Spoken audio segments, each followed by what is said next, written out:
Laidą remia oro kondicionieriai Nordis išmaniam namų vėsinimui. Sveiki realistai, nu ką, sušalat, pasiilgat? Tai va, mes čia grįžtam su Giedrium paplepėt ir papletkavot apie ralį. Labas Giedriu. Labas Ramūnai, sveiki mėly žiūrovai. Taigi, po ilgos pertraukos, gal kokias 4 savaitės. Nu tai reikia atostogų po ralio. Aš vis galvoju, ko man Ramūnas neskambina. Ir prieš kelias dienas gavau skambutį, tai sako, gal visgi susitinkam. Tai žinai, laukiau, atsigausi ar neatsigausi po larčio apdovanojimą. Jau atsigavom, apdovanojimai įvyko, apsidovanojom visai smagiai. Gerai atšventėt? Gerai, iki 4 ryto. Ai, tai čia mažai, aš girdėjau, kiti ilgiau varė. Jo, gali būti, bet bent jau atsimenu šiemet ne taip kaip pernai. Pernai buvo praga, neatsiminti. Nu jo, taigi, jo, sezonas baigėsi ir papletkavokim. Apie dabar. Tai, kas buvo, apie tai, kas bus, kas ką parduoda, kas ką perka, kas ko laukia. Ir kas šiaip vyksta aplinkai ralio bendruomenė. Taip, tai Giedriau. Nu, kad visi ralistai viską parduoda, tai čia visada taip yra, teisingai? Jo, nes laiką baigė sezonas, nori kažką tai atsinaujinti, bandai pažiūrėti, ar tavo automobilis kažkam įdomus ir dauguma realistų sudeda skelbimus, kad ir man skambina bėsas, sako, girdėjau, mašiną parduodi. Sakau, nu kaip, sakau, neparduodu, bet jeigu gerai duosi, sakau, tai prašom, visada, žinai. O tai neparduodi? Skelbimo niekada neįdėjau, bet žinai, kaip sakau, jeigu galima būtų atsinaujinti automobilį, kodėlgi ne, žinai, tai diskusijų klausimas. Bet diskusijų yra ar nėra? Ne, šiaip nėra, jau galvoju apie naujas dalis, ką reikia atnaujinti, ką perinkti, tai jau paprašiau, kad Kristijonas, mano mechanikas, išimtų reduktorių, greičio dėžę vešim vadinamam rebuildai. Ir perinkinėsim ir po truputį ruošimės kitam sezonui, o yra kas be mūsų jau yra kas perinkinėja kai ką stambiau. Jo, tai žodžiu. Gerai, tai man labai patiko piramidė, kurią piramidė. Tai aš jums paskaitysiu ir mes aptarsim. Piramidė maždaug tokia. Paškė pardavė savo Nutriją, Mitsubishi. Ir jisai išvažiavo į Latviją, ne? Jo, atvažiuoja sekmadienį jau pirkėjas, jau laukia pavedimo, jau įdėjo naujai perinktą variklį, žodžiu, užkurtą mašiną, tik tai sėslė. Kaip ir faktas praktiškai įvykęs, beveik. Jo. Tada piramidės antra dalis turėtų būti, kad Firantas Paškiai parduoda savo N5. Jo, ten vyksta dėrybų klausimas, nesutarė dėl sumos, ar susitars ar nesutars dar neaišku. Paskambinkim Paškiai. Galim paskambinti. Paskambinkim. Paklauskim. Kas jo galvoja, ką jis galvoja. Paklauskim, čia dar viskas ant karštuojų, taip sakant. Ar pradžiai paklaus, ar pardavė Micą? Ir tada, ar kažką jau nusipirkai ir planuoja pirkti. Labas, Vaidotai. Labas, Ramūnai. Klausyk, pardavė Micą? Kaip čia dar pasakys, dar garažė. Okei. O ką pirkai? Perki kažką? Nieka. Nu, tik tai. Nieka. Čia rašė Lietrytis, kad perki vieną daiktą. Tai rašė, bet melavo, žinai, kiek ančių čia duot. Tai dar garažė Micas, Nutrija stovi. Ne, Nutrija tai pas Bėsai. Pas man yra Evo 8. Per kablelį 9. Okay. O pardavinėsi su Kamilė sėdynė ar be? Kamilė sėdynė tokia pat kaip mano, jeigu ką. Okay. Tik kvepia geriau čiut. Tai gal pritrauks, pirkėja geriau. Bet ta prasme nieko nenupirkai, teisingai? Ne, nenupirkau ir panašu, kad paskutinės mintis, kad iš vis nieko nepirkti. Turim tai? Jo, čia buvo biškai pusidegęs galvojau, bet... O tai kur babkės dėsi? Investuosi verslą. Supratau. Aš dirbu daugiau. O tai kas tada raliai važiuos? Tai ta. Aš nemoku vairuoti. Tai žegonis tada. Tai matai, kad jis varto mašinas kaip velnes. Bet tai užtat smagu. Pasakot gali, va, virto, mes per priekį, per šoną, per galą. Na ja, tu tai nuobodžiai važiuoji savo ir tiek. Tai važiuoji taip nuobodžiai, kad niekam neįdomu. Nu, okei. Nu jo, suprantu, dilema nemaža, aišku.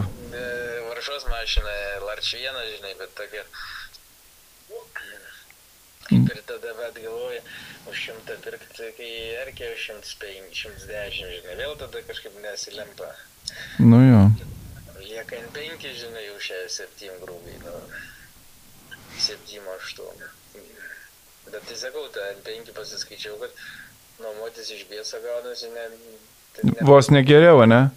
Nu tai, žinai, ne tą mašiną ir nesakyk laučiai. Nu jo. Nes jos genda, jas reikia žiūrėti, po kiekvienų varžybų reikia remontuoti. Nu jo, gal.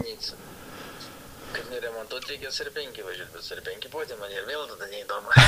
Tai VRC tada reikia. VRC irgi nebūtų. Nu jo, sutinku.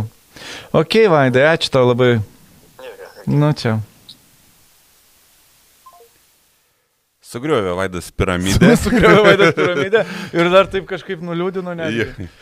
Bent jau prieš savaitę tai buvo visai kitokias nuotikas ir jisai sakė, jau su Firka sutariau, jau perku iš jo Polą N5. Nu tai palauk, gaus batas. Aš prašiau Firką, sakau, pardavai mašiną. Sako, jo, sako, sutarėm kaip ir su Paškė. Tik sako, nežinau dar už kiek. Ir čia paskui mintis jau išsiskyrė ir tas sanderis neįvyko dėl... Bet tai ką, gaus pinigus už micą, tai negidės į 3 litreką. Tai nežinau, jis mėtasi tarp Dakaro ir ralio ir Dakare reikia biudžeto didelio, galbūt... Jo, bet tai 2 savaičių lenktynė. Jo, bet nežinau, gal kaip ir minėjau, matai, gal pasinuomosi iš Bieco, kelias lenktynės pavažiuosi, tai gal su tais pinigais investuosi verslą ir uždirbsi galbūt tos pačius pinigus ir... Na jo, žodžiu, tai pinigai sukasi už... Mėtasi dar, aš manau, kad iki ralio sezoną dar pasikeis, dar čia per savaitę jau 3 kartus pasikeitė mintis, tai iki ralio sezono, žinai, kiek kartų dar pasikeis ir kad pamatysim su kitu automobiliu, tai dar...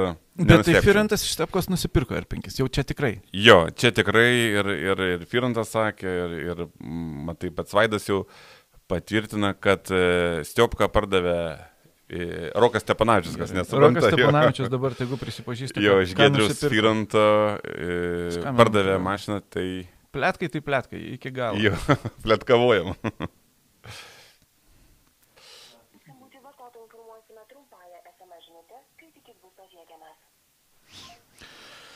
Roko nėra. Rokas turbūt ore. Papletkavosim už Roką mes tada. Papletkavokim už Roką. Hyundai Rally 5, ar ne? Hyundai 20. Rally 2. Rally 2. Rally 2 20. Bet čia paskutinė modifikacija? Dabar pradėkim nuo to, kad prieš 2 savaitės Rokas buvo pakviestas į testus ir ant asfalto gavo patestuoti į 20 Hyundai. Naujausią Hyundai, kuri pakvietė komandą, Hyundai Motorsport. Jį pamatė ar FIA Games'ose, ar Ispanijoje, kai buvo, jie susitarė. Plius tėvukas jo turi neblogus ryšius ir dieną prieš sakė, testavosi Erika Milis, tada jisai su kažkokio italų tą dieną ir dar už jo kažkoks čekas ir dar kažkas turėjo testuotis. Taigi gavo pravažiuoti greičio ruožą, kurio ilgis beveik 3 km ir prasuko apie 60 km. Tai nemažai. Jo, tai nemažai. Sakė toks asfaltinis keliukas ir daug lapų, drėgna ir žodžiu, gan slidu ir gan nejauku buvo jam, kaip jis pats sakė, važiuoti. Ir iš tikrųjų klausiu, kiek, sakau, gauni nuo Kamilio. Tai 2,5 sekundės ant 3 km, tai... Sekundė ant kilometro maždaug, bet Kamilis yra asfalto specas. Jo, Kamilis specas, o tu kaip pirmą kartą ant asfalto, tai visai galvoju neblogas rezultatas. Ir tie testai kaip ir jam visai neblogai sekėsi. Ir žinau, kad jie dabar susitarė yra dar vienus testus, bet šį kartą jau ant žvyro. Jo, nes 2025 metais nuo sausio mėnesio išeina nauja specifikacija Spec 2 Hyundai 20, kuris yra biškiai greitesnis, galbūt šiek tiek ar sukymo momentas geresnis, gal keli arkliai. Šiaip sakė, visokių daviklių pridėta ant pakabos, ant temperatūrų, stabdžių, stabilizatorių, vyksta testai, 9 inžinieriai, sako, aš tik tai finišuoju, iškart inžinierius prisijungia prie racijos, iškart klausimų, ką jauti, kas daros ir panašiai, tai iš tikrųjų netgi Rokas Stepanavičius tėvukas sakė, kad dalis, sako, yra minčių, ką galiu prisitaikyti savo ir pasimokyti, tai žodžiu, vadinasi, rimti testai, rimtas testavimas naujo automobilio, sekančiam sezonui, o Rokas pardavė šitą automobilį, manau, kad turi minčių įsigyti Hyundai. Bet nežinai, dar neįsigijo? Ne, tikrai dar neįsigijo. Čia kaip ir, sakykime, dar paslaptis yra, čia daugiau viskas pletkų lygiai. Tik tai tą ir darom. Jo, bet Roko paklausiau kaina daug maž žino, 305 plus kažkoks ten dar... Tai čia kaip Fabija nauja. Jo, kažkoks dar mokėsis už kokias 5 tūkstantėlis ar kiek ten, žinai. Čia jau sukomplektuota normaliai, teisingai? Aš suprantu, kad jo. Galbūt pliko automobilį, gal be žibintų papildomų, bet... Beje, turi kainininką naujausios Fabijos, teisingai? Labai gera proga. 302 Hyundai'us naujas, sukomplektuotas. 305, ne? Jo. Fabija Rally 2. Jo, puslapį radau price listą. Fabija RS, tai naujausia Fabija. Taigi, bazinė automobilio kaina yra 260 766 eurai. Tiek, kiek FIA reikalauja. Jo, FIA yra apibrėžta ir visi automobiliai...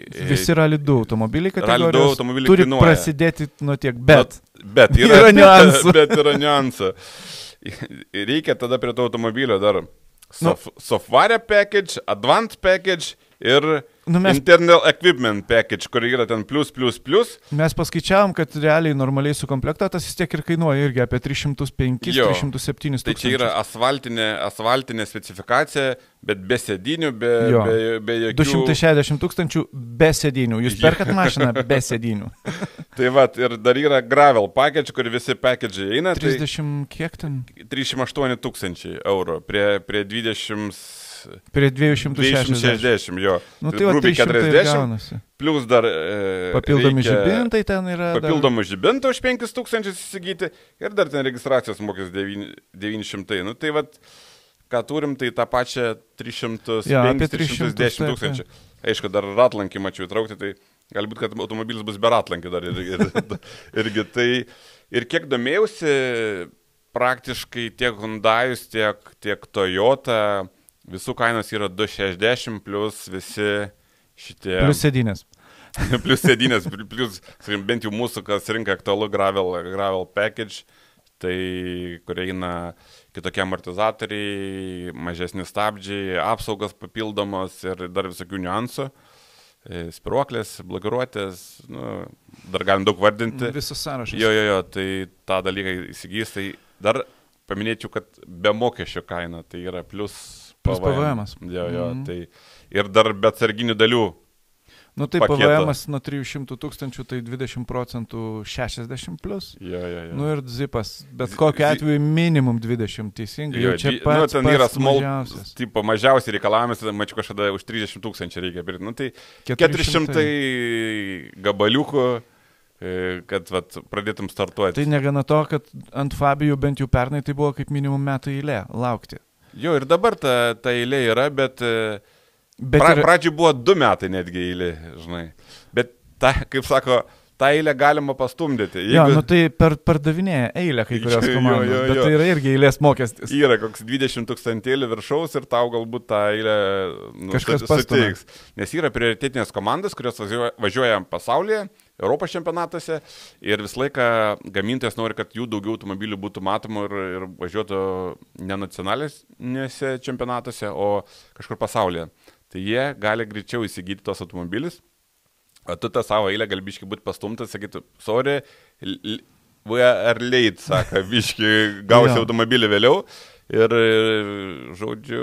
Ant Jario irgi buvo virš metų eilė. Jo, tai čia visi gamintojai žaidžia su šituo.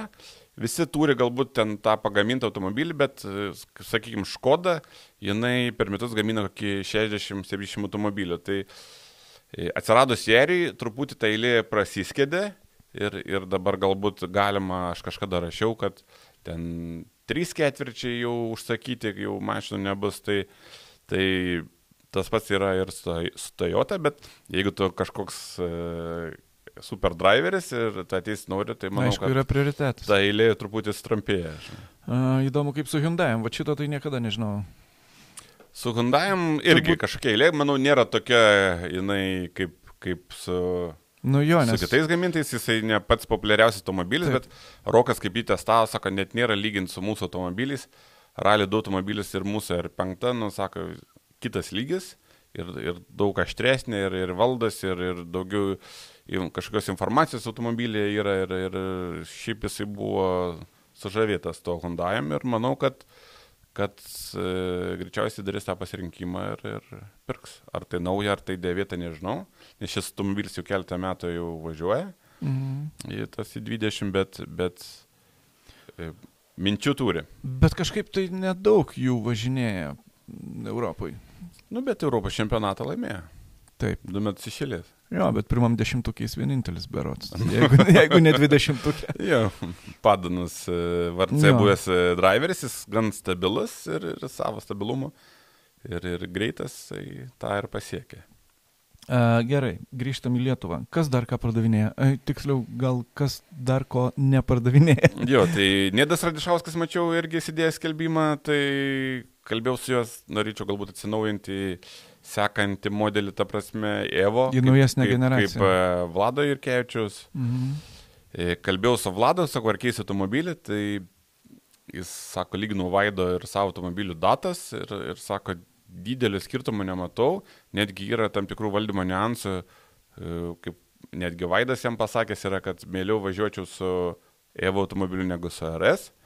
Tai Vladas supranta, kad automobilį nekeis, bet ar važiuos visą sezoną, jis irgi nesugebėjo pasakyti, nes nenori prisirišti, bent jau iš jo lūpų taip skambėjo, kad tam tikrus etapus važiuosi, bet galbūt kažkur rinksiuosi Europą, galbūt VRC kokie etapai suvažiuos, tai ar važiuos visą čempionatą Lietuvoje, dar kol kas nežino. Ok. O kas su tais DVD?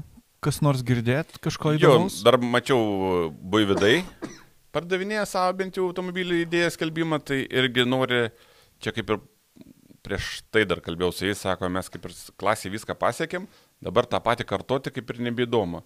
Tai reikia daryti žingsnį arba į Rally 4 grįžti su naujausia ir važiuoti kažkur tai galbūt Pabaltyje ar plačiau ar panašiai ir rinkti tos kilometrus. Arba galbūt kažkokia greitesnė technika, tai nežinau. Tai greitesnė tik R5 tada? Turbūt. Nu, dar yra Mindaugo varžos bolidai, nes mačiau Mindaugas irgi dės abudu Hyundai'us ir su Mitsubishi agregatais, ir su PSA varikliu. Abudu yra pardavime, nes matau, vieną nuotrauką mačiau, kad irgi naujesnėme kėbulė, kaip Rokas važiavo tiesose į 20 naujausią, tai toks kėbulas jau yra gaminamas ir pas Mindaugą. Dar gaminasi Ford Puma viename garaže. Ai, čia yra Aurimas Eidžiūnas, jo projektas. Tai bet kėbulas. Čia turėtų į pabaigą jau jisai, nes jisai visą praeitą sezoną teisingai gamino. Jo, jis ten neforsavo, bet irgi ten buvo daug iššūkių tą automobilį padaryti, nes jis yra gan aukštesnis negu VRC, ten VRC, sakykim, visai kitas. Sakykim, jis ten tik išoriškai. Jo, išoriškai panašus, tai jie kopijuoja, ten kūrė, ta prasme, ne jie, ispanai, kas gamina N5 automobilius, bet aš supratau, kad turėtų spėti naujam sezonai su to automobiliu. Ir taip pat ir kaip tu sakai, BMW kapas irgi sudėjęs. BMW kapas irgi ten auga aukštyn, ar ne? Jo, tai jau Buteikis pardavė savo automobilį ir pagal pletkus, kad Rally 4 automobilis. Ir lyg tai Estijos čempionatas. Turbūt, kad taip. Plius jis dar yra laimėjęs prizą. Jo. 15 000 eurų, kurį įsteigė Vladas Jurkevičius su Lasu kartu, kas laimėjęs BMW kapą, kad dalyvauti berods Europoje 15 000 biudžetas su Rally 4 automobiliu. Tai irgi stiprus paskatinimas išeiti į plačius vandenis. Bet kad aš girdėjau, kad ir kiti kapininkai apie tą maždaug į tą pačią pusę žiūri. Jo, ir Klaudas Bačinas, pradžiai, žinai, vis laik reikia parduoti automobilį, ne? Jo, o Klaudas pardavė? Ne, nepardavė, bet kol nepardavęs, tai negali kažko labai planuoti, bet mintis tokia, sako, parduodu automobilį, jeigu atsiranda kas perka, tada galvojame irgi apie tą patį Estijos čempionatą su Rally 4 automobiliu. Nu, nes kodėl čia visi veržėsi į tą Estijos čempionatą? Nes ten Rally 4 kategoriją laimėjęs gauni prizą važiuoti Europos čempionatą. Teisingai. Jo, ir M-Sportas, man ten rėmė, reikia su Fordu važiuoti automobiliu ir tada gauni kažkokį tai finansavimą, nežinau, ar 100% ar ne, bet kažkokia suma, man atrodo. Didelis jo atspiris tada jau eiti tolin. O Emilis negirdėjai? Emilis, skelbimą mačiau, kalbėjau. Kieno brangiausia, neatsimeni mintinai? Brangiausia? Tai čempioniška turbūt. Gal Klauda vis dėlto brangiausia, bent jau jo specifikacija yra su Raigeriais, su Dešais Moteko ir sakyk, vienas jau brangiausiai investuotų automobilių buvo Vytauto Kaziukonio prieš tai. Tai jis ir gan brangiai pirka ir kaip sakyt, ir nori parduoti, bet ten 28 berods tūkstančiai įdėtas skelbimas yra, bet 3,000 brangiau negu pardavė Buteikius. Ok. Pakalbėkime apie kalendorius. Lietuviško kalendorio kol kas nėra, teisingai? Lietuviško nėra, yra tik tais kažkokie tai pasvarstymai, tarp, kaip sakyti, užkliusiuose pakalbėjimai ir turėsim 26 dieną mytą per Zoomą. Turėjom jau apklausą, kiek norim etapų, ar norim žieminių, ar norim išvažiuojam, ar norim, kad būtų visi Lietuvoje, tai ar norim Estijoje, ar Lenkijoje važiuoti. Tai dar viską spręsim ir dėliosim. Estijoje ir Lenkijoje, kodėl ne Latvijai? Kad Latvija neturi realiai etapų. Jie pas jos yra 2 žieminiai, kurie gali įvykti, gali neįvykti, kurį vienais metais buvom nudegę. Iš 6 etapų liko pas mus 4, nes neįvyko Latvijai. Ir turi vienintelį Ciesio ralį, kuris yra rugsėjo vidury, kur mums kertasi su mūsų 2 etapais, kurie labai yra arti. Tai nemanau, kad tą etapą rinksis. Pažiūrėkim latvišką čempionato kalendorių. Pirmas etapas iš karto sausio 10 dieną Rally Alksne. Jo, Alksne kartu vyksta ir, man atrodo, tai čia Estijos kartu bus. LRC tai latviškas, o RSK VRK? Čia turbūt kokie nors sprintai ir mineraliai? Galbūt čia kažkokios įskaitos, tai žinau, kad tikrai bus Estijos čempionato bendras etapas kartu su jais. Tai tikrai toks labai ankstyvas etapas ir turim už kelių savaičių Sarmos ralis. Jo, vasario pradžia Sarma ralis. Gulbėne. Panašus regionas, iš tikrųjų ten 50 km skirtumas tarp šitų ralių. Tai... bet čia 2 raliai, kurie su dideliais klaustukais prie dabartinių žiemų. Jo. Pernai jiems pasisekė, pataikė jie su tom datom. Ok, ir tada iš karto iki pat balandžio pabaigos reikės laukti 3 etapą. Bet čia tik tais ralio sprintai 2 etapai, net čempionatinė etapai. Vidzemė ir Talsis yra jų tų mažųjų čempionatų. Taip. Ir tada jau pagrindinis LRC vyksta kartu su Estijos čempionatu. Luna Esti rally ir sekantis Paide rally, tai 7-8. 2 iš eilės Estijoje. Jo, mėnesis. Ir tada, kaip ir prieš tai minėjau, rugsėjo 19-20 rally Ciesis. Latvijos jau grinai žvydinis ralis. Kuris mums irgi neparankus. Jo, kadangi mūsų 2 etapai vyksta rugsėjai, tai bent jau vykdavo iki šiol. Bet kaip įdomiai, matai, Latvijos čempionate tik 5 etapai. Rally sprinto, ten to mini ralio latviško 6, o pagrindinio čempionato 5. Jie labai Latvijai žiūrėjo daug skiria dėmesio į Europos čempionatus, į pasaulio čempionatą ir praktiškai jie numarino savo čempionatą. Jeigu pažiūrėsit, kiek Latvijoje važiuoja dalyvių. Ir kokie? Jo, tai 15 automobilių ir ten apart Blumsų ten nelabai yra dar... Neperspektyvų. Jo, ir jie nužudė savo čempionatą ir kadangi nėra dalyvių, nesurenka biudžeto, mažai važiuoja, neapsimoka daryti ralį ir jie, kaip sakyt, jo. Nacionalinis ralis pas juos merdi, sakykim taip. Ir pažiūrėkim Estijos čempionato kalendorių. Tai Estija Aloknė, pirmas etapas, antras OTP, vasaris, čia daugiau šansų. Žiemos irgi ralis, vėlgi ten panašus regionas kaip ir Aloknė, irgi ten skirtumas tik per sieną pravažiavus greičio ruožai ir tada jau gegužė Suomijos ralis pas juos. Suomija, Lansira Nikon, nežinau. Pavadinimas tai negirdėtas. Jo, bet ne pirmą kartą matau, kaip estai važiuoja kartu su suomiais į bendrus etapus. Į kažkokį tai čempionatą. Jo. Tai... Ok, tada Liepos mėnesis Vorų ralis. Rugpjūtį Paidė ralis. Ir tradicinė Sarema. Ir Sarema spalio viduryje. Tai kaip ir daugmaž panašus ralis kaip ir visą laiką, tik tai Suomijos etapas, nežinau, ar šiemet buvo ar ne, bet atsiranda. Ok. Taigi, o kas dėl lietuviško ralio, tai plius minus liktais planuoja būti tie patys etapai, dėl Utenos didelis klaustukas, nes jie girdėjo savivaldybė uždraudė daryti techninių sporto šakų varžybas. Vis dėlto. Jo, ir greičiausiai, kad Utenoje nebus kitais metais ralio. Tai uždraudė ne tik, kad ralį, bet uždraudė ir slalomus daryti.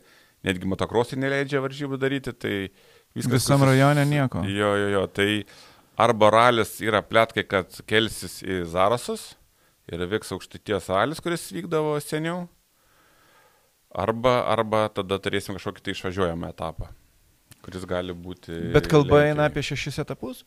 Jo, kalba eina apie 6 etapus ir Manau, kad optimalus skaičius, teisingai. Jo. Daugiau būtų per daug, nes jau sunku, bet mažiau, tai tuščia. Taip, kaip... Ypač jeigu žiemos nebus, tarkim, ir nusimes tie žeminiai etapai, tai tada... Latvija dar norėjo, kad mes važiuotumėm iki Aloknę, bet vėlgi dabar čia tas Utenos ta situacija, šioks toks yra, ne tai, kad konfliktas su Latvijais, bet vienas kitų kaltinimas kažkoks, tai nes Latvijos vairuotojai čia buvo ir toks... Tai kažkaip, tai manau, kad su Latvija mums susiderinti nepavyks ir galbūt ir nereikia, reikia padaryti pauzę kažkokią. Tai nebent, jeigu dar kažkoks organizatorius sušlubos ir atsisakys vykdyti etapą, tai gali būti, kad greičiausiai važiuotumėm iki Lenkijos. O ką Lenkai, bet jiegi čia neturi šitam regione, kur... Tai mes prieš 2 metus važiavom, užmiršau dabar, koks čia ralis buvo, bet ne Mikalaikose, o čia daugiau link Podlaskių ralis. Jo, ir buvo tokie ravai ir arėmės ten tikrai tam ralį, bet girdėjau, kad jisai liktais žadėjo Lenkai, kad vyks. Bet ten nebuvo daug džiaugsmo tuose greičio ruožuose, teisingai. Ten buvo išgyvenimo, kai kam daug kas prakirta radiatorius ir aišku, buvo drėgna, šlapė, ten išsierė tas kelias ir buvo, bet ralis yra, kaip sakau, reikia visur mokėti važiuoti ir mokėti išgyventi. Vieniems sekas, kitiem ne. Tai lauksim žinių apie lietuvišką ralį. Kalendorius bus daugiau ar mažiau aiškus jau kitą savaitę. Gal kitą savaitę, gal bus tik aptarimas. Kalendorius, aš įsivaizduoju, gruodžio mėnesį kažkoks preliminarus pasirodys. Bet jau aiškės maždaug iš diskusijos jau jausi, kas link ko krypsta, matysim. Jo, tai bus kažkokių žinių. Paminėsim, galbūt susitiksim dar po keletą savaičių ir bus jau didesnis aiškumas. Gerai, dabar gal darysim ne 4 savaičių pauzę, o kokių 2. Svarbu, kad būtų apie ką kalbėti. Jo. Tai, kad būtų apie ką kalbėti, pakalbėkim, kad jau apie kalendorius pradėjom kalbėti, pakalbėkim ir apie Europos čempionato kalendorių, nes jis irgi yra paskelbtas, tai yra 8 etapai. Jo, kaip ir standartiškai Europos čempionate visą laiką jau, nežinau, kiek metų vyksta 8 šitie etapai, kai kurie yra jau įaugę ir nekeičiami, keli etapai kinta. Tai naujas etapas ralis Sierra Morena, Ispanija, asfaltinis ralis. Pirmas etapas. Jo, Kordobos regionas, pasižiūrėjau, dar seniau Ispanijai vykdavo kitoje vietoje, saloje. Tomai, kokia sala ten? Ralis būdavo Ispanijai. Nebeatsimenu. Nesvarbu. Tai naujas regionas, įdomu, bet mums labiau įdomu tas, kas vyksta arčiau mūsų, teisingai. Tai Lenkija ir tradicinis Barum ralis. Jo, Barum. Dar norėčiau paminėti ralį Hungary. Vengrijos ralis, tai Vladas Jurkevičius pernai važiavo šitame ralyje ir visai ten aš jį labai stebėjau, man patiko toks visai įdomus ralis, nes yra žvyrinis ralis ir ten buvo daug visokių up and down, lyderis keitėsi nežinau kiek kartų, tai toks vertas dėmesio raliukas, plus Švedijoje irgi turim žvyrinį ralį. Tas Royal Rally Skandinavija. Jo, jis pernai irgi vyko tenai, kur seniau vykdavo VRC etapai kažkur aplink tą regioną. Tai vat Rally Poland vėlgi žvyrinis, o paskui jau turim asfaltinis ralis ir Didžioji Britanija irgi šiemet buvo asfaltinis ralis toks. Ir kas naujiena šiemet, Rally Kroatija. Jo, paskutinis čempionato ralis. Jo, nebegavo jie VRC statusą šiemet. Tai gavo Europos čempionato etapą, tai manau, kad greičio ruožai bus labai panašus kaip VRC. Galbūt netgi tie patys kur VRC, bet vėl paskui mačiau, kad jie pasirašė sutartį, nuo kitų metų berods vėl grįžta VRC etapas į Kroatiją. VRC turi tos tokius vadinamus rotuojamus etapus Europoje, kurie keičiasi vienas po kito, ten 3 ar 4 raliai. Ir dabar gavo Latvija, bet ateinančiais metais Latvijų nėra. Jo, bet užtat bus ERC garantuotai. Grįžta Estijos čempionato etapas, taigi keli, kaip tu ir minėjai, keli etapai. Jo, važiuoja ratu, taip. Ok, tai kalendorius apšnekėjom, kol kas neaiškus dar tie lietuviškai kalendoriai, o kad jau pradedam apie VRC, tai šiuo metu, vat kaip tik baigėsi pirma diena paskutinio pasaulio ralio čempionato etapas Japonijoje. Vyksta kova tiek dėl čempiono titulo, skirtumas 25 taškai, tiek tarp komandų, tarp Hyundai'us ir Toyotas, kur iš vis 15 tik tais taškų skirtumas. Ir ralio pradžia lyderiai čempionato nekokia. Lyderis čempionato smarkiai nukrytė, šlubuoja, bet važiuoja toliau. Jo, Terry Nevilis, aš žiūrėjau bordą, tai ten ant kokių 80 tik tais jau automobilis važiuoja. Kažkas atsitikė, automobilį neturi galios ir nesibėgia automobilis. Bet jam reikia kiek ten 6 taškų, kad matematiškai būtų nepavėjamas. Su sąlyga, kad Tanakas laimės absoliučiai. Jo, maksimaliai galima surinkti 30 taškų. O pas juos skirtumas 25 taškai, tai ten yra matematika, kad skaičiuojama iki šeštadienio taškai, ten 18-15 ir ten mažėjančiai. Tada sekmadienio taškai. Tada sekmadienio taškai ir power stage'as, tai sekmadienį maksimaliai galim uždirbti 12 taškų. Tai Tanakas turi ir iki šeštadienio būti pirmas, ir laimėti sekmadienį, ir laimėti power stage'ą, tada jis surinks maksimaliai taškų, o Nevilis, kad ir šiandien, jeigu nebaigtų ir startuotų sekmadienį, jam užtenka surinkti 6 taškus. Tai jeigu jis atvažiuoja, pavyzdžiui, koksai trečias power stage gauna 3 taškus ir atvažiuoja trečias sekmadienį gauna 4 taškus. Ir jam užtenka daugiau negu... Nes už sekmadienį gaunasi 7, 6, 5 ir taip mažėjančią tašką. Ir Toyota įdomiai viskas vystosi, todėl kad Toyota kol kas tai nelenkia Tanako. Jo, Tanakas dabar pirmauja 20 sekundžių prieš Evansą. Jo. Ir Toyota... Ir iš viso Formo yra trečias su Fordu. Jo, Formo irgi rodo neblogą tempą iš tikrųjų, bet... Toyotai namų lenktynėse nelabai gerai. Bet kadangi Nevilis dabar pakrytęs ir Mikkelsenas, mačiau, iškrito, išbėga Medis ant kelio, tai kažkaip tai... Toyotai gal ir skaičiuojasi tie taškai, ir galbūt komanda jau davus, kad saugoti ir nelėkti, ir tos jau... Jie skaičiuoja vis tiek tos taškas, ne? Tai turėtų skaičiuoti savo namų lenktynėse. Jo, atvažiuokim šeštadienį dabar kaip yra, nesižudom. O sekmadienį jau matysim. Jo. Kaip... kad su Tano Formo tik tai 1/10 sekundės gauna. Tai čia viskas... labai nedaug, tai dar šiandien turim tik tai penktadienį, tai dar rytoj visą dieną. Jo, dar 2 dienas lenktynių, dar viskas gali pasikeisti. Jo, tai žodžiu... Prieš ralį žiūrėjau pasėstus puslapyje, jie paskaičiavo procentaliai, kiek Tanakas turi šansų laimėti čempiono titulą, tai 3,2%. 3,2%. Pagal tikimybių teoriją. Aišku, galbūt dabar, kai Nevilis čia truputį... Padidėjo procentai? Procentas galbūt padidėjo, bet iš principo vis tiek mažai šansų. Manau, kad Nevilis vis tiek jiems pergalė, bet intriga kol kas išlieka. Bent jau teoriniai šansai vis tiek įdomu žiūrėti. Reikia pastebėti per likusias ten porą dienų, kaip ten viskas eisis. Ok. Kažkada labai senai vienas mūsų žiūrovas klausė, ar galima palyginti Škodas. Fabia, R5, Evo ir RS. Palyginam? Palyginam. Turiu aš tokį Exceliuką atsinešęs. O, geras. Iš tikrųjų, kadangi laptopai visi užimti darbuose sudėti, tai paėmiau kelias pozicijas automobilių, kiek kas kainuoja, ne? Jo, vat kainas tai pačios įdomiausias. Jo, tai variklį paėmiau, turbiną, greičių dėžę, galinį reduktorių. Tai žinok, labai nustebau, bet skirtumai labai nedideli. Labai panašus, ar ne? Jo, netgi paėmiau R5 ir Evo automobilį. Tai vat sudėjus skirtumą turiu tik tais 2000, bet iš tų 2000 perkant variklį vieną pridėjau įpakavimo dėžę, kitą bežą, tai, kuris kainuoja 1000, tai jo, tai turim skirtumą tik tais 1000 eurų, tai variklio kaina su dėžė 44 500 Rally 2 Evo, turbina 2100, greičio dėžė 26 000, reduktoris 17 000, pusešis 1370,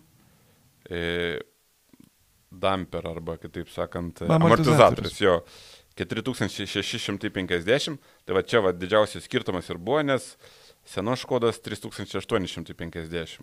O šiaip kainos visos labai panašios. Labai, jo. Gerai, o greičių skirtumas tarp jų? Greičių, žinok, tiksliai labai neradau. Radau tik tai tokią lentelę, kad yra dviejų tipų greičių dėžės, long ir short, ne? Tai long važiuoja 201 km per valandą, short važiuoja 186. Nors mano Škoda važiuoja 180 tik tais. Tai galbūt ten asfaltas. Pas tave super short.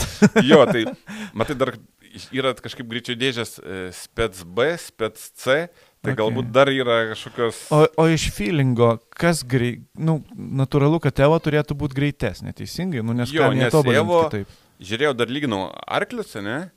Tai Evo arkliais kilovatais bent jau. Tai senoji Škoda turi 210 kW, Eva turi 214 kW, tai kaip ir nedaug. Ir plus 5 Nm daugiau. Naujausia Škoda RS turi tiek pat kW, 214 bent jau deklaruojama, ir 5 Nm dar daugiau. Jo. Bet čia yra toks labai abstraktus parašymas, nes yra kūrų lentelė. Pagal kūrą skirtingą programą ir tie arkliai dar skiriasi netgi kokį kūrą naudojant ten, ar Pantato, ar dar kažkokį kitą kūrą, ar P1, ar Elfa. Tai ETS, bent jau seniau sakydavo, kad su ETS geriausiai išspaudžia arklių, netgi iki 10 arklių gali daugiau išspausti. Bet yra gauni vis tiek iš gamyklos programą. Tai jie įpūtį kompą. Pasakai kokį kūrą ir pagal kūrą pasirinki programą. Tai vat pagal tą programą ir žodžiu turi. Dar turiu, jeigu norit palyginti, turiu detalio kainas ne tik Škodos, bet ir Toyotos, Yario GR. Tai Toyotos GR kainą turbūt reikėtų lyginti su RS Fabijos kainom, nes čia paskutiniai daiktai. Jo, tai aš turiu abi dvi kainas ir ta ir ta. Tuoj palaukiam čia biškį. Taigi, iškart pirmas krenta žvilgsnis į variklį, tai Toyotos variklis kainuoja 49 000. O RS-o? RS-o tie patys 44 500. Ok, tai čia iš karto beveik 20%. 5 000. Jo, bet pažiūrėkime į bumperį, tai 433, bet čia galbūt galinis, RR rašo, jo galinis, tai tiek pat kainuoja. Turbina kainuoja irgi 2100, tiek pat ir RS-o. Greičių dėžė, pažiūrim. Toyotai 26 000, RS-ai irgi 26 000. Nu, ten po kablelio 500 dar. Bet čia labai panašiai. Jo, labai ir žiūrėjau, žinok, iš tikrųjų. O pati mašina kiek kainuoja? Ir reduktoris, rear diff 18 000 Škodos, 16 500. Nu, bet čia labai adekvatu. Jo, tai skirtumai, žinok, labai ir pusėšių, ir kitų amortizatoriai 4700. Ten 4,5 buvo. Jo Raigeriai stovi pas Toyota, o jeigu RS būtent identiškai ta pati kaina, žinok. Okay. Tai viską daugmaž ir balkių kainos, nežinau, žinok, labai viskas panašu. Sankaba ir panašiai. Taigi... Tai viskas susiveda į važiavimą ir tai, kas tau labiau patinka? Praktiškai jo, nes aš kalbėjau, kėbulo detalės Toyotos yra žymiai brangesnės, nes daug yra karboninių dalių, aliuminio, brangių, sakykime, metalo, ne, tai jeigu, tokias duris pilnai pakeisti, tai vos ne 6,000 eurų. Oho. Jo, nes netgi ta jastutė palei langą eina ten karboninė, žinai, kur ir viskas homologuota, negali dėti bet ko. Jo, nieko negali, tik tais iš gamyklos ir... O beje, jeigu, kiek čia pas mus tų R5 važiavo 5, ne? Jo, šiemet 5. Tai... Jeigu jas visas va taip pažėrus pagal homologaciją, ar visos 5 atitiktų, turbūt nei viena netitiktų 100%. Kuo senesnė, tuo daugiau niuansų. Niuansų yra, nes kažkokia skarda, iš kažkur privyrinta, galbūt kažkoks varžtas netoks, žinai. Aš atsimenu N grupės laikus, kur irgi buvo kiekvienas varžtas homologuotas. Jokių šansų, kad atitiktų viskas. Dar Rokas Stepanavičius parašė man Hyundai'aus irgi kainas. Tai irgi labai panašis, pavyzdžiui, variklis 46 000. Tai 1:1 beveik. Jo, turbina 2.3, greičių dėžė 28 000. Truputį brangesnė. Greičių dėžė brangesnė, jo reduktorius 18,5. Labai panašu viskas. Damper ta pati kaina 4,7.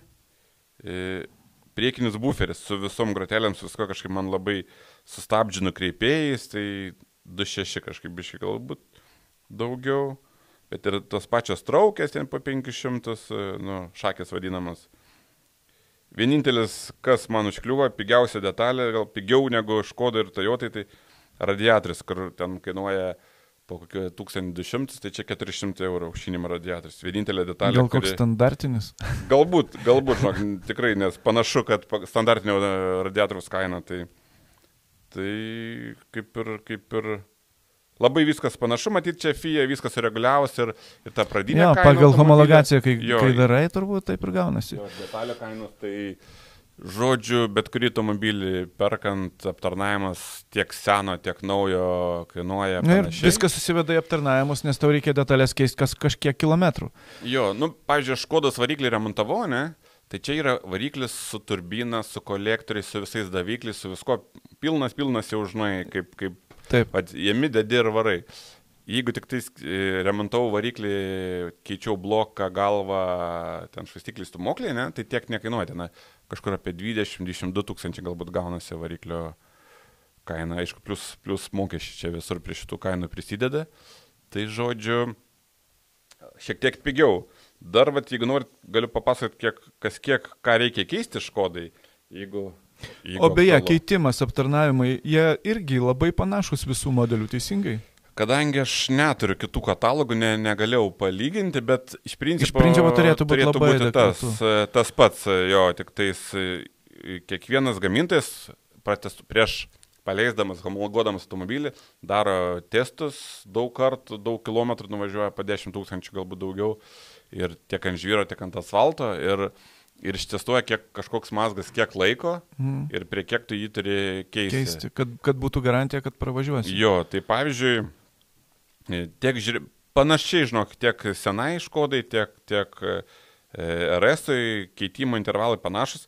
Pradžiai buvo variklio, mano Škodai, kol nebuvo upgrade'o, tai būdavo mažas aptarnavimas ir didelis variklio aptarnavimas. Tai būdavo prie 2000 ir paskui prie 4. Tai paskui jau EVO automobilis turi 3000, Small Revision 3000, Big Revision 6000, jo. Bet ten jie pakeitė labai nedaug, ten vandens pompą, tepalo siurblį ir gavosi, kad... Bet tai dar atpigino kaštus, nes jeigu buvo 2 ir 4, dabar 3 ir 6, tai čia... Jo, ir netgi pas mus varikliai jau paskui išėjo vadinami jokeriai, ką reiškia jokeriai, tai atnaujinimai, ne? Tai tą įdėjus Jokerį, jau irgi tą pratėsi tam pačiam netgi pirmai Škodai aptarnavimas tos, tai Small tai būdavo Revision, daug ten nebūdavo kažkokių tai keitimų, indeklai, tarpinės ir vožtuvų tarpelių pareguliavimai, tai kur keli tūkstančių eurų. Big Revision tai būdavo jau stumokliai, švaistikliai, jeigu reikia velinas, spiruoklis, dar kažkas, žodžiu, jau kapitališkai tvarkai. Bet čia 6,000 kilometrų, greičio ruožų kilometrų. Jo, tai kaip, pavyzdžiui, šiemet aš nuvažiavau 1036 km. Tai čia 3 sezonam plus. Jo, paimkim Vlado kilometras, jis važiavo Europos čempionate, daugiau darė testų, klausiu jo, tai 1900. 2000, tarkim, tai 3 sezonam. Jo, tai jis manęs klausė, kiek, sako, tau kilometras kainuoja. Sakau, tiksliai nežinau, grubiai apie 100 eurų. Tai jis sako, aš susivedžiau viską į Excelį, lygiai 100 eurų kilometrą savikainą. Tai va čia ir 5, bet tai matai, ar Evo ar ne Evo, jos visos labai panašiai kainuoja, teisingai? Jo, matai, detalių kainos tos pačios, ne? Aptarnavimai tai tie patys.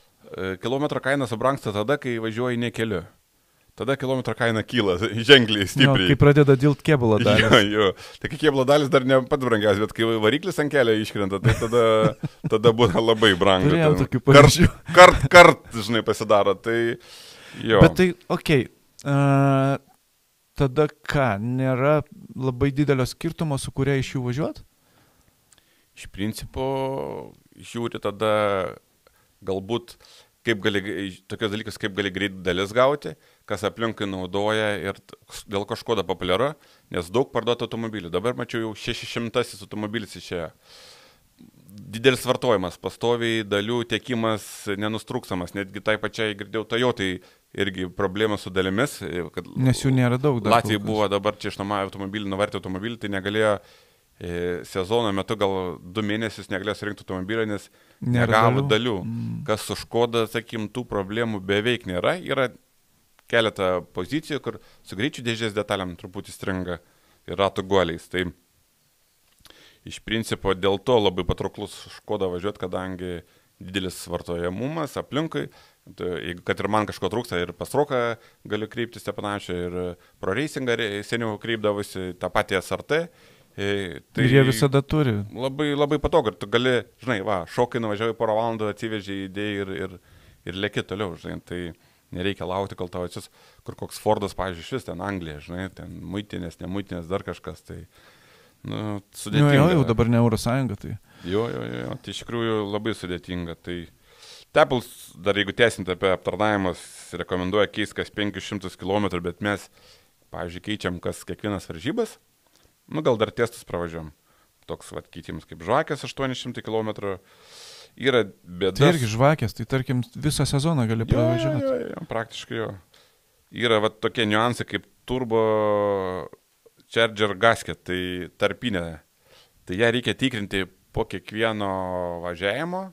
Ir ten būna pradeda pūsti pro šoną, tai ją ten, kad ir nepučia, jau po 500 km jau sako, vyriukai pasikeiskis, žinai. Tai keiti kažkiek dažniau, ar ne? Jo. Tai žinai, dar ten, pavyzdžiui, starteris, generatorius, ten 1500 generatorių, starterikas 2000, bet vis laiką recommended replacement, ten, žinai, ir required check. Tai čekas daras kas 350 km. Žodžiu, kas kiekvieną ralį turi pasitikrinti, praktiškai visą automobilį, visos mazgus tikrinėsi, tai kas čia dar jeigu RS-ai truputį biški prailgino, pavyzdžiui, tarpinės turbinos kitimas jau 1000 km, matyt, kažką rado geriau, kad, žinai. Turbūt pasitaiko. Jo. Turbiną keisti po 3000 jau rekomenduoja, kur senai Škodai būdavo gal 2000 kilometrų, žinai, pakeitimas. Tai. Bet naujas RS, tai jis iš principo kitokia mašina, nes net bazė kita, jinai platesnė, jinai ant kitos platformos. Ir valdymas smarkiai pasikeitęs, ir kiek iš vaidotojo, sakė, man su sena labiau netgi patiko važiuoti, nes daug ir lengvesnė atrodo, nors visų svoriai yra vienodi. Ar Hyundai'os, ar naujos, ar senos Škodos, tona 230 negali mažiau būti.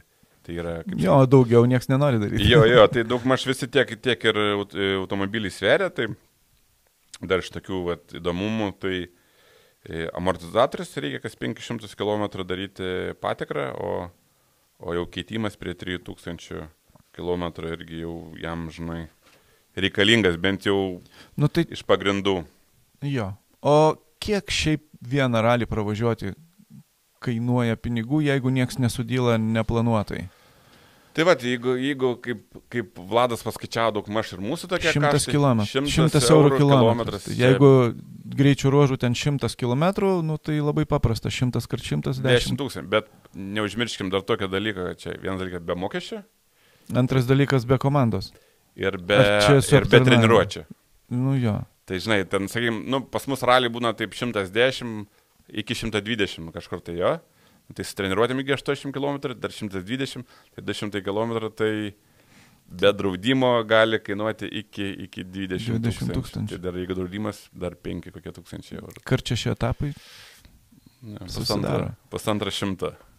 Jo, jeigu važiuojant jau viską keičiant kaip priklauso, pagal gamintoją, pagal šitą lentutę. Manau, kad nelabai kas keičia rečiau. Kadangi mes lietuviai, mes biški kartais pataupom. Pavyzdžiui, aš pusašis dabar jau įsidėjęs naujus, bet prieš tai suvažiavau 2 kartus kiek galima. Tai gamintojas sakė 1800, tai mes atvarėm 4 sezonus. Okay. Bet nieko, išsardai pasitikrini, pasižiūri, ten nesudylė, nėra išgraužų, naują tepaliuką ir jeigu tai gerai prižiūri, myli mašiną. Kažkur tai galima pataupyti, ne? Galima. Okay. Bet jau ant bamperio tai aš nepritaupau, nes bamperis šitos neįskaičiuotas, bet praktiškai kiekvieną ralį vis dūšta bamperį, o bamperis... Bet galinis bamperis tai turbūt natūralu, kad kiekvieną ralį... Galinis gal ne tiek dažnai, bet priekinis dažniausiai, nes tiek kažkur kerti kampus, kažką apačią, tai arba nukerti bamperį apačią arba kampą, tai priekinis bamperiukas kainuoda 1000 eurų, plus atsisiųsti, plus nudažyti, plus apklijuoti, beveik 1500 eurų, tai ten kiekvieną varžybų, tai dar plus bamperis. Skauda. Labai skauda. Ok, ir pabaigai, nes šalta žiauriai sėdėt, apie nacionalinę sporto šaką, apie Dakarą papletkaukim. Gerai. Vladas pistelėjo čia gerą naujieną. Jo, nieks nesitikėjo. Numerių, jau buvo išdalinti numeriai ir kaip ir aš dar prieš kelias savaitės su Vladu kalbėjau, sakau, kaip tas Dakaras, kaip ką. Nežinau, sako, kaip ir neplanuoju, bet sako, tas artėja, kaip ir jau noriu, sako, toks nežinau, ką čia reiks daryti, žinai. Tai liktais kaip ir sakė tuo metu ne, bet po kelių dienų gaunam žinią. Kad važiuoju. Važiuoja su tuo šturmanu, kuris galbūt visi sakė, kad sės pas Beną, nes Benas neturi šturmaną, tai su savo šturmanu Aisvydu Paliukėnu jau startuoja ralį. Čia buvo logiška, kad su Aisvydu važiuotų, jeigu jau važiuotų. Jo, bet kas įdomu, kad važiuoja su Mini, ne su Toyota kaip pernai, ir Minis benzininių variklių. Jo, tai čia naujausia paskutinė miniuko modifikacija. Jo, tai namuosis iš komandos ir bus gan įdomu palyginti su dar vienu lenktynininku. Taip. Ir, Rokas Baciuška irgi, vėlgi buvo labai tikėtina ir kad Toyota irgi buvo tikėtina. Jo, nes jis jau prieš tai važiavo kelias bajas su Toyota Hiluxu ir visi jau laukia šito žingsnio. Bus įdomu, žinai. Nes Roko Toyota, kaip aš suprantu, yra identiška Benedikto Toyotai. Tai yra Evo iš praeitų metų modelio. Nors aš girdėjau interviu, jo, kad mano jau pati naujausia Liepos mėnesio gamybos, tai sakykim, Benediktas Vanagas jisai pirko upgrade'ą. Taip. Ilgesnės šakės, sparnai, pusašiai, tą patį kėbulą investavo ir jį pritempė prie naujausios versijos T1 Plus specą, ne? T1 Plus Evo, man atrodo. Evo kažkaip, jo, Evo vadina. Tai vat, o Roko jau gimė iškart su ilgesnė baze, tiksliau platesnė baze, su ilgesnėm šakėm ir dar didesnių pravažumų. Žiūrėsim. Už ką statai? Oi, nežinau, žinok, labai gaila, kad Vaidotas ne šitoj lygoj. Jo. Bet žinai, su Vaidotu tai irgi ten juokas juokais, bet bendroji skaitai gali atbausti. Jo, man svarbiausia, kad visi važiuotų bent jau link finišo kuo ilgiau ir kad finišuotų be didelių bėdų. Kaip ir Benedikto greitį žinom daug maž, kuris gali būti. Vladas Jurkevičius kažkiek pagreitės nuo pernai ir nuo 25 vietos, manau, kažkiek pasitems, įtilps į 20-uką. Sunkiausia yra nuspėti Roko Baciuškos tempą, kur jis bus. Aš žiūriu pagal Demeviusą, nes jie važiavo vienoje bajai kartu su Demeviusu. Tai Benedikto greitis. Gali būti. Tai, daugmaž Benedikto greitis. Aišku, negali taip spręsti, ne taip paprasta, nes ten baja, žinai, Ispanijoje keliai daugiau ar mažiau, čia vėl kopos, kur viskas kitaip, absoliučiai kitaip. Bet gavo labai gerą šturmaną. Oriolis yra, manau, kad geriausias, ką jis turėjo. Taigi, turės didesnį greitį negu Sabagio. Svarbiausia nepadaryti klaidų. Šturmanas, manau, naviguos neblogai, visos sąlygos yra, reikia stabilumo. Ir jo, žiūrėsim, kas bus įdomu. Nu jo, laukia įdomus sausis. Tai turbūt ta smagia gaida. Ačiū, kad žiūrėjot, nepamirškit prenumeruoti mūsų kanalą. Žinokit, artėjant Dakarui bus ten neblogo turinio, Dakaro metu dar geresnio, bet apie tai su laiku. Girdėjau, išvažiuojat? Girdėjot? Nepažįstu tų draugų.